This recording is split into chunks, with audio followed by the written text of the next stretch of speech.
Hello Valispace community.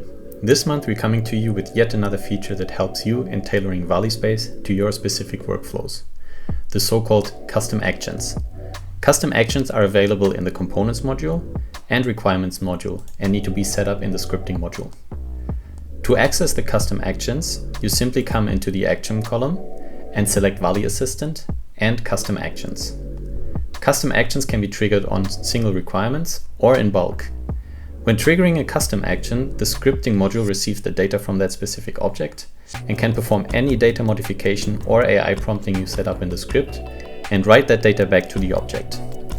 For instance, we can simply transform the identifier to lowercase, or we can translate our requirements into a different language.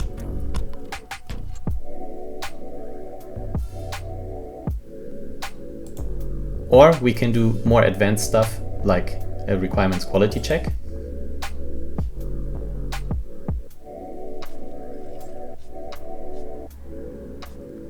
Or we can even create an impact analysis on our object, which in this case will write a report into the analysis, which will check on our specific requirement and any impact that a change can have. Now let's take a look at how you can set up those custom actions. To set up a custom action, you come into the scripting module and create a script. Here you can get inspired by some of the templates that we have already prepared for you under custom actions and template library.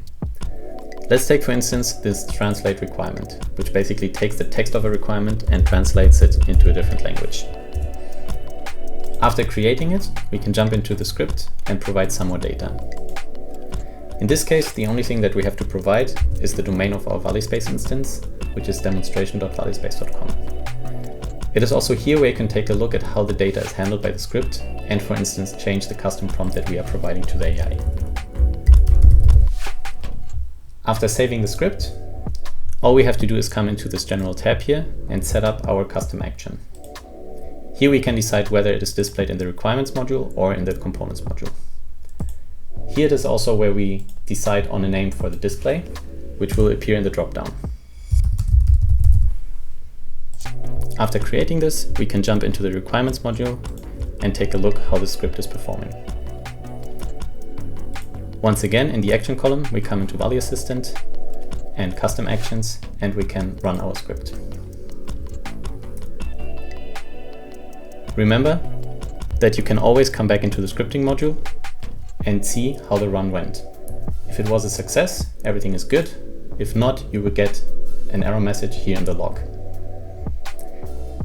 To get an overview of all the custom actions that are set up, you can come into the settings, and under custom actions, you will get an overview of all of the custom actions that are set up currently in this project. If you have any groundbreaking ideas that you would like to set up with a custom action, do not hesitate in reaching out to us and we are happy to help you. Thanks for watching and happy engineering.